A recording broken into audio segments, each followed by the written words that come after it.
तो दोस्तों, ये मूवी है एक वैम्पियर की जो एक वैम्पायर और एक इंसान के मिलाप से पैदा होता है। वैम्पियर वैम्पायर्स के दुश्मन होते हैं क्योंकि वैम्पियर का खून वैम्पायर्स को जला के राख कर सकता है। तो चलिए शुरू करते हैं। मूवी के शुरू में इसी दौरान वेल्मा का एक बेटा होता है और वेल्मा की मौत हो जाती है। ये देखकर लॉर्ड ऑफ द नाइट काबू से बाहर हो जाता है और उन सब पर हमला कर देता है। लेकिन उनमें से एक औरत अपने जादू से सबको बचा लेती है और लॉर्ड ऑफ द नाइट उन्हें कहता है कि मुझे मेरा बेटा वापस दे दो। लेकिन वो औरतें कहती हैं कि आप इसे नहीं ले जा सकते जब तक कि अपने फैसले खुद लेना नहीं सीख जाता। ये हमारी हिफाजत में रहेगा। वो कुछ वक्त नाटक करने के बाद सब लोगों को बताता है कि मैंने उस शैतान को मार दिया है। ये सुन के वहाँ के लोग बहुत ज्यादा खुश हो जाते हैं और जश्न मनाने लगते हैं। फिर हमें दिखाया जाता है कि कमांडर अपने हेडक्वार्टर्स वालों से राब्ता करने की कोशिश करता है, लेकिन उनसे बात नहीं हो पाती। फिर कमांडर अपने सब सोल्जर्स को इकट्ठा करके कहता है कि अब हम यहीं रहेंगे और मिलकर दुश्मन का मुकाबला करेंगे। फिर अगले सीन में हम दो सोल्जर्स को देख पाते हैं जो कि रात के वक्त एक बिल्डिंग के बाहर पहरा दे रहे थे। जाने के लिए जाते हैं, लेकिन असल में वो कोई लड़की नहीं, वो तो एक वैम्पायर थी। उसी दौरान कुछ सोल्जर्स उस गांव में आते हैं और हार्लिन और उसके दोस्तों को पकड़ के अपने साथ ले जाते हैं। फिर अगले सीन में हम कमांडर को देख पाते हैं जो कि हार्लिन को बताता है कि कैसे शैतानों ने उन पे हमला किया जो कि इस दुनिया के नहीं थे। वो हार्लिन से पूछता है कि तुम कौन हो, तो हार्लिन उसे बताता है कि मैं एक धोखेबाज हूँ जो अपने दोस्तों के साथ जगह जगह घूमता है और पैसे कमाने के लिए हर किसी को बेवकूफ बनाता है, और वैसे भी वैम्पायर्स नाम की कोई चीज नहीं होती। ये कहकर वो जोर जोर से हंसने लग जाता है और कमांडर उसे एक जोरदार मुक्का मारता है। उसके बाद हम हार्लिन को देखते हैं जो कि एक बिल्डिंग में जाता है। उस बिल्डिंग में उसे वही वैम्पायर लड़की मिलती है।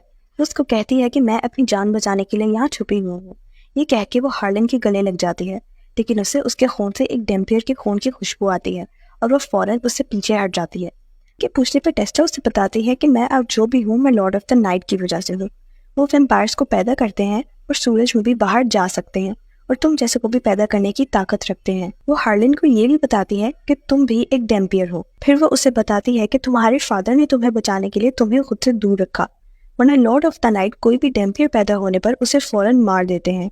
और अब गोरका जान चुका है कि तुम एक वैम्पायर हो और अब वो तुम्हें मारने के लिए कुछ भी कर सकता है। हार्लिन टेस्ला से कहता है कि मुझे उसके पास ले चलो। टेस्ला दिन की रोशनी में खुद को कवर करती है और हार्लिन और कमांडर के साथ गोरका को मारने के लिए निकल जाती है। टेस्ला उन दोनों को बताती है कि हार्लिन ही वो है जो गोरका को मार सकता है और गोरका की मौत मेरी आजादी है। अगले सीन में हम देखते हैं कि हार्लिन को फिर से नाइटमेयर्स आ रहे थे और वो बेहोश हो जाता है। जब वो उठता है तो कमांडर उसे बताता है कि वो बेहोश होकर बिल्कुल पागलों जैसी हरकतें कर रहा था।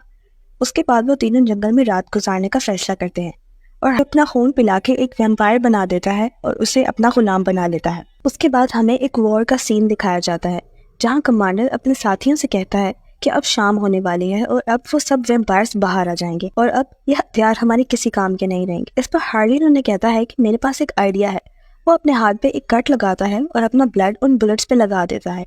इसी दौरान टेस्ला भी इनसे एक गन मांगती है जिसपे कमांडर को बहुत गुस्सा आता है और कमांडर और टेस्ला में बहस शुरू हो जाती है। हार्लिन उन दोनों को चुप करवा देता है और फिर हार्लिन टेस्ला को भी एक गन दे देता है और उसके बाद टेस्ला हार्लिन पर गोली चला देती है। टेस्ला ने हार्लिन पर गोली गोरका के कहने पर चलवाई थी जो कि असल में उसका मास्टर था और खुद वो वहां से भाग जाती है। उसके बाद कमांडर हार्लिन के जख्मों को साफ करता है तो वो देखता है कि हार्लिन के जख्म तो खुद ब खुद बढ़ने लग जाते हैं क्योंकि वो तो एक वैम्पायर था। फिर हम एक औरत को देख पाते हैं जो कि अपनी जान वैम्पायर से बचाकर भाग रही थी। वो वैम्पायर्स असल में टेस्ला के साथी थे, तो सबको मार देती है और उस लड़की की जान बचा लेती है। जैसे ही वो अपने साथियों को मारती है वहाँ पे गोरका यानी लॉर्ड ऑफ द नाइट आ जाता है और टेस्ला को अपने साथ कैद करके ले जाता है। उसके बाद हमें कमांडर और टेस्ला दोनों एक जंजीर के साथ बंधे हुए दिखाई देते हैं। द नाइट को मारने के लिए निकल जाते हैं और कहानी यहीं पर खत्म हो जाती है।